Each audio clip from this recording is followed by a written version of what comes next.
In this quick 10-minute revision video, I thought we'd look at how to compare two unseen poems for Section C, the final part of the Literature Paper 2 exam.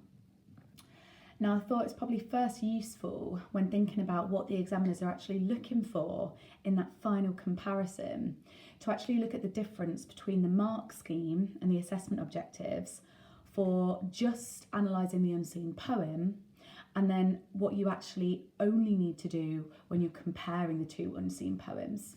So if we just look at the mark scheme here, and we'll look at the top two levels, so level 5 and level 6. So to get marks kind of from 17 to 24, here the examiners are asking you to develop your own personal response to the task. So you read that unseen poem and actually look at the difference here: a thoughtful and developed response or a critical, exploratory and conceptualized response. So that's that idea of kind of you having a big idea. What is the writer's, perhaps their sort of symbolic message or their sort of metaphorical message across the poem?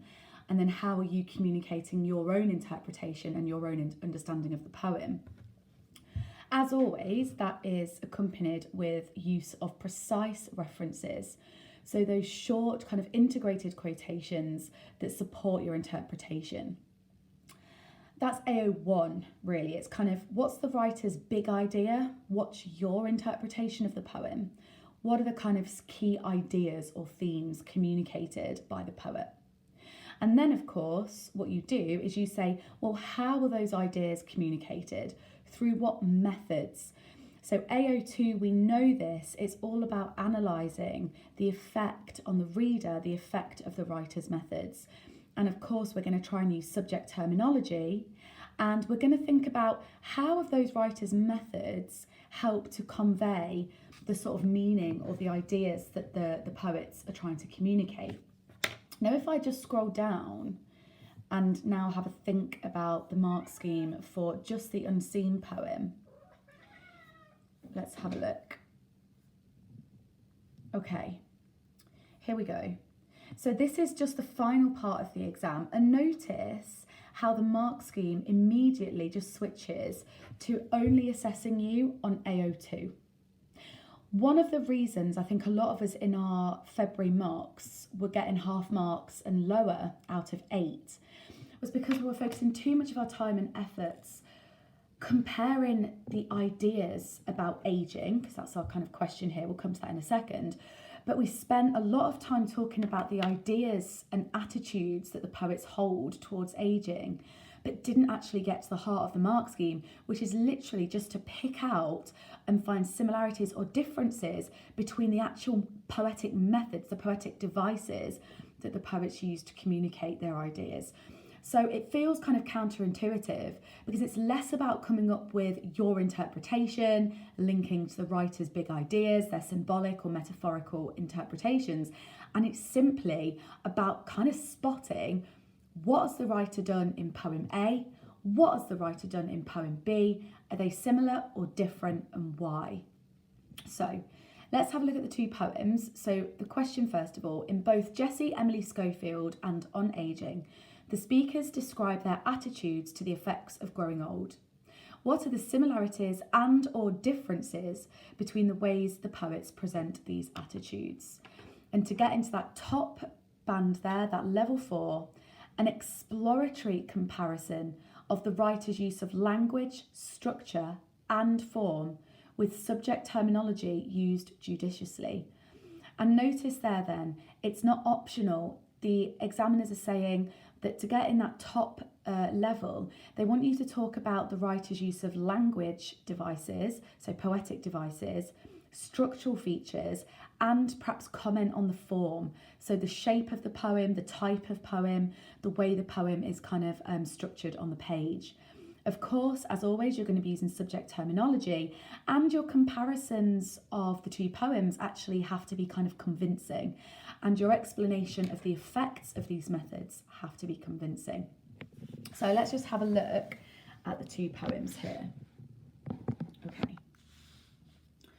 So we'll just read On Aging again. This was a poem by Maya Angelou, And I think it was kind of, it sort of provoked some really interesting and some really unique interpretations for the first part of the poetry task. So let's have a look on ageing. When you see me sitting quietly like a sack on the shelf, don't think I need your chattering. I'm listening to myself. Hold, stop, don't pity me. Hold, stop your sympathy. Understanding if you got it, otherwise I'll do without it. When my bones are stiff and aching and my feet won't climb the stair, I will only ask one favour. Don't bring me no rocking chair. When you see me walking, stumbling, don't study and get it wrong, 'cause tired don't mean lazy and every goodbye ain't gone. I'm the same person I was back then, a little less hair, a little less chin, a lot less lungs and much less wind.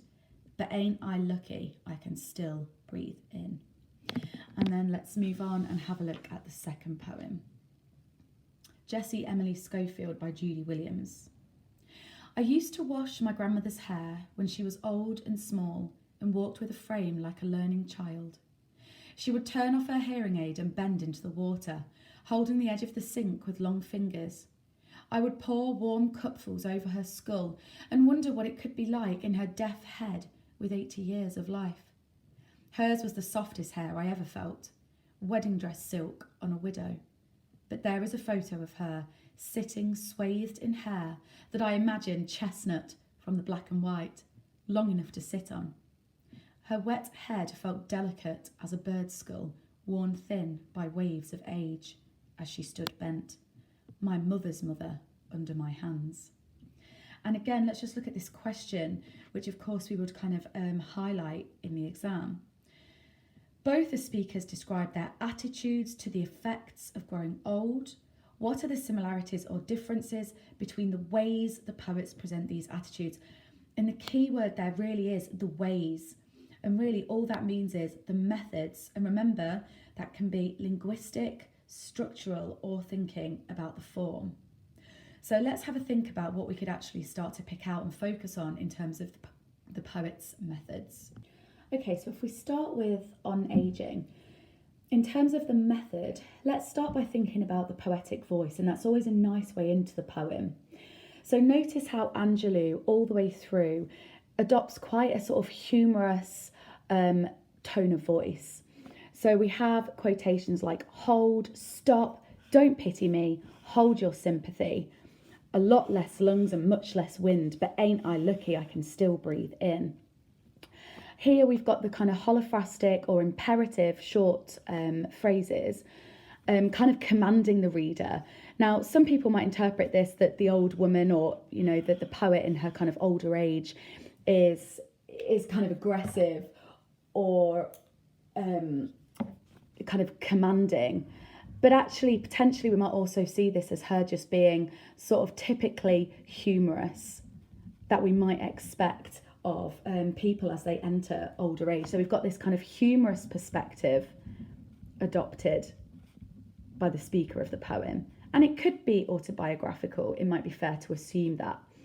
And here she presents her feelings then. So if we think about what's the impact of this, what's the effect?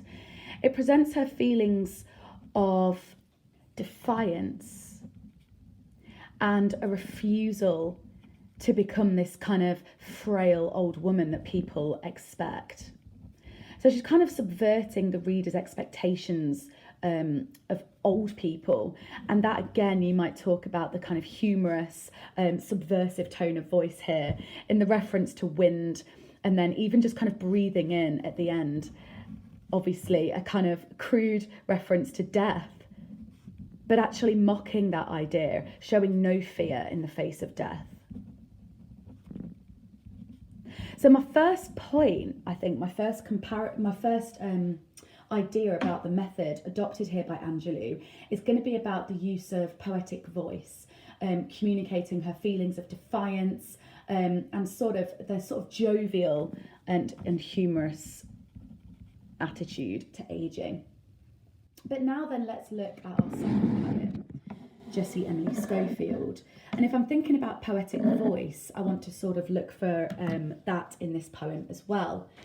And I think what we immediately notice here is that instead of this kind of humorous, defiant attitude, the speaker, which in itself we have a different poetic voice, we have a different speaker, because this is clearly the kind of granddaughter. Therefore, the tone is much more reflective, much more melancholic, and even perhaps much more wistful, thinking about the woman that her grandma was before she was this sort of frail old lady. So if we're thinking about the sort of melancholic tone of voice adopted, we have this idea of her grandma being old and small, and even just the reference to the noun skull rather than head implies fragility, and we could link that here as well, kind of the semantic field there of fragility, with the simile delicate as a bird skull. Worn thin, she stood bent. The speaker here does seem to feel much more, so I'll just put here kind of melancholic tone of voice, wistful, reflective. And now, of course, we need to think about the impact of that. So what is the effect of this technique, of this much more wistful tone of voice? Well, actually, it's fair to say that because this is the granddaughter speaking, she doesn't have the first person perspective. She doesn't have the first-hand experience of being old. So it's easier to sit back and look at her grandma as somebody kind of deteriorating and decaying, physically shrinking and becoming this kind of shadow of her former self. Whereas, of course, Angelou, or the speaker in the poem on aging, we presume is this kind of first person perspective. Don't think I need your chattering, I'm listening to myself. So the personal pronouns there suggesting that she's speaking from experience, and therefore she can talk about it in whichever way she likes. So let's go back to on aging, and maybe let's think about linguistically what the poet is doing here. So again, we're just focusing on methods. So the first thing you might notice is this simile. When you see me sitting quietly like a sack left on the shelf. So let's unpick the connotations here and what the poet might be trying to suggest to the reader. So perhaps first of all, the connotations of a sack, something disused, something discarded, something no longer needed, also something kind of either empty or to be filled. And again, this idea of being left on a shelf, well, that feels like it has connotations of staleness, or, you know, something that's kind of been forgotten and just is sat there. No one wants it, no one desires it. And what the poet is doing here is throwing this back to the reader and kind of reminding us, these are your presumptions of age. You see me sitting like a sack on a shelf, but actually, don't think I need you to come up and start talking to me. Don't pity me. Don't think that I'm lonely. And the poet actually kind of tells us this in this rather commanding way. Don't pity me. But actually, the poet says, I'm listening to myself. So we get this simile kind of being defiant against reader expectations of age.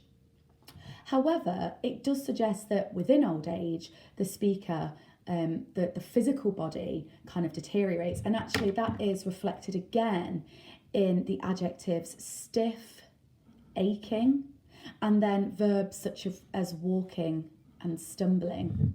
So we do get a semantic field of aging and of kind of more stereotypical aspects of old age. And actually here we might look to a similarity, because if we go back to Jessie, Emily Schofield, and we've already kind of picked up on some of these linguistic devices, but we have here the simile, like a learning child. She was old and small and walked with a frame like a learning child. And here we might talk about this simile reflecting the cyclical nature of life and the cyclical nature of the aging process. And we've seen this before in our poem Follower, actually, if you think about that. In old age, kind of subversively, we almost revert back and regress back to being almost like children. And this idea of her grandma being a learning child, so that idea there of learning, you know, perhaps we're we're getting this image that her grandmother is forgetting things in old age, is needing to relearn things.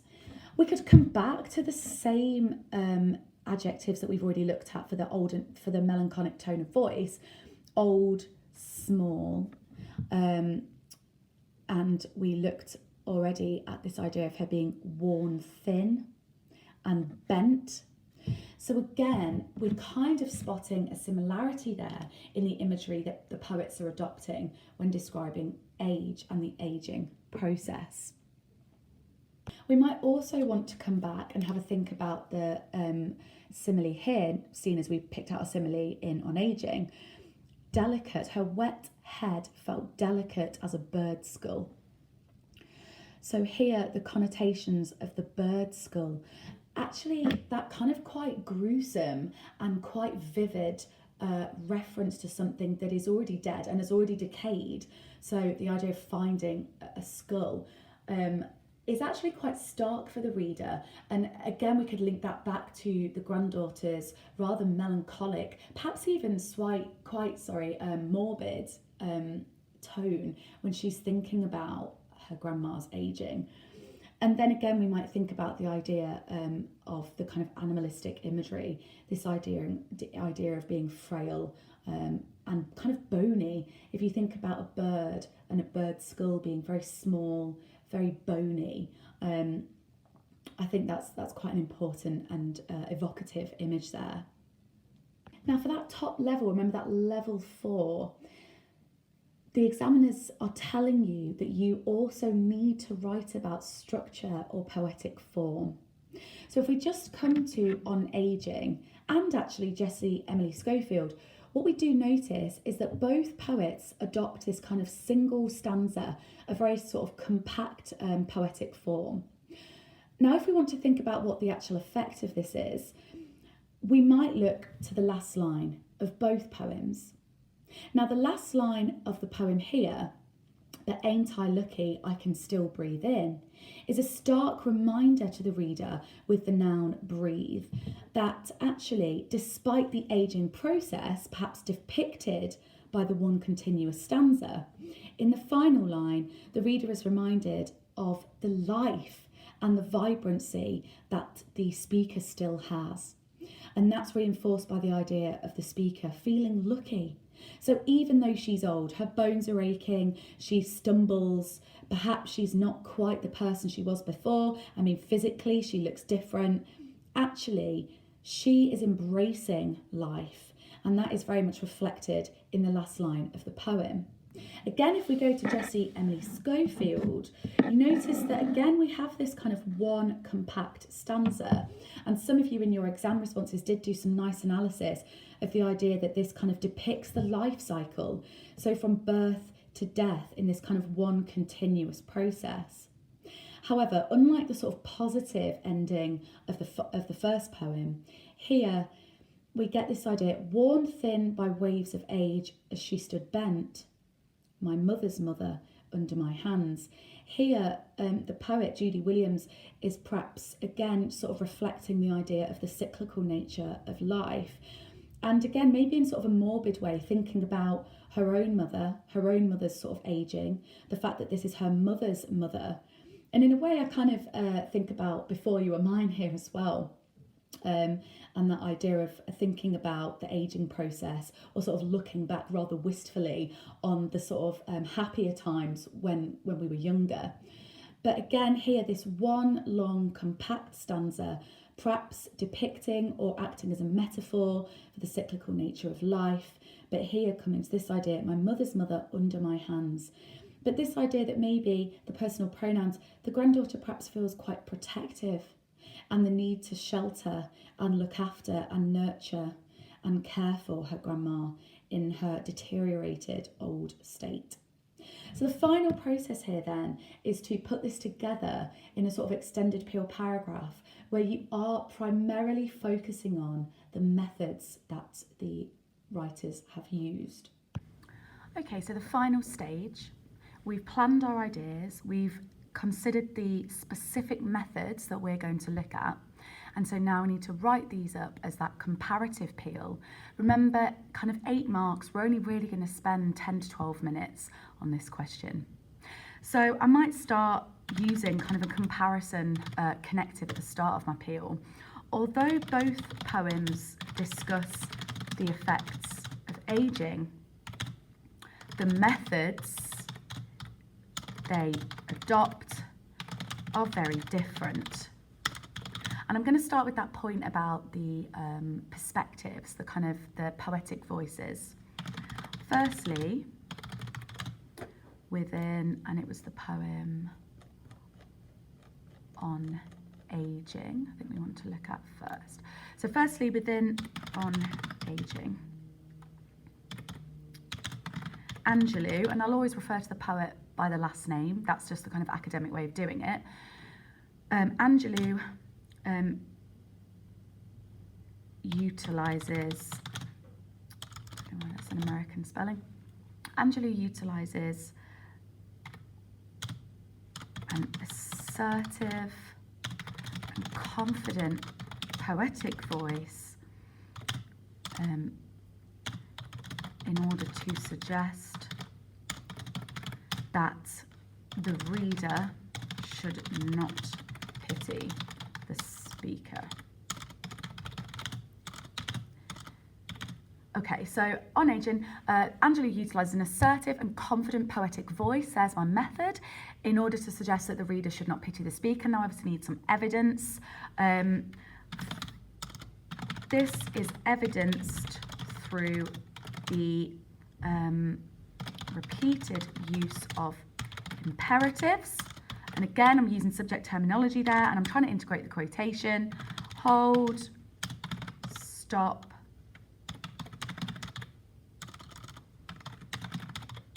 don't pity me. Okay, so I've got my quotation that's going to support that, and now I need to just kind of think about what that suggests. So I've made a point about both poems. I'm going to talk about a difference. I've got a clear use of method in the poetic voice in the imperative, and that's the key bit of this question. And now I need to explain the effect of that. Okay. It's almost as if the speaker of the poem is challenging the commonly held stereotype or misconception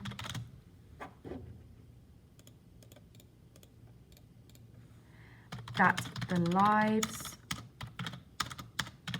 of old people are sad and pitiable. Okay, on the other hand, so now I'm going to poem 2. I'm using, again, a conjunction there, showing kind of comparison straight away. On the other hand, Jessie, Emily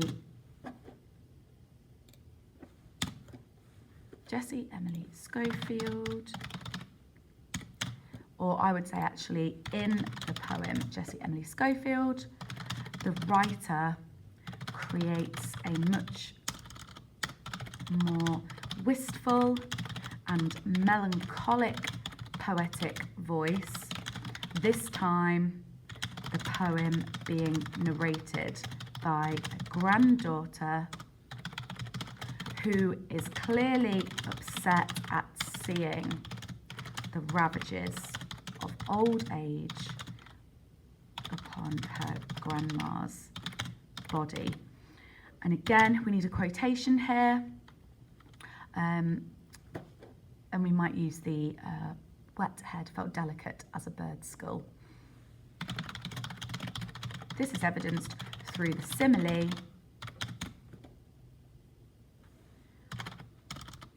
her wet head felt delicate as a bird's skull, and through the semantic field of words relating to deterioration, and I might say old, small, child, Therefore, both writers discuss the physical effects of age. However, Angelou's confident and assertive voice suggests a defiance, whereas the poet in the second poem, which is,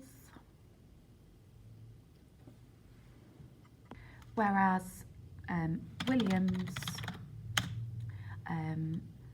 creates a much more sad and melancholic poem. Although both poems discuss the effects of ageing, the methods they adopt are very different. Firstly, within On Aging, Angelou utilises an assertive and confident poetic voice in order to suggest that the reader should not pity the speaker. This is evidenced, through the repeated use of imperatives: hold, stop, don't pity me. It is almost as if the speaker of the poem is challenging the commonly held stereotype or misconception that the lives of old people are sad and pitiable. On the other hand, in the poem Jessie, Emily Schofield, the writer creates a much more wistful and melancholic poetic voice, this time the poem being narrated by a granddaughter who is clearly upset at seeing the ravages of old age upon her grandma's body. This is evidenced through the simile, her wet head delicate as a bird's skull, and through the semantic fields of words relating to deterioration, old, small, child. And here maybe I would actually just say, thus the reader,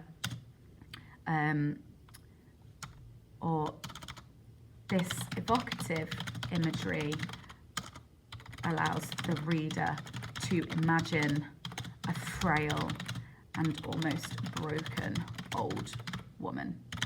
Therefore, both writers discuss the physical effects of age. However, Angelou's confident and assertive voice suggests a defiance, whereas Williams creates a much more sad and melancholic poem.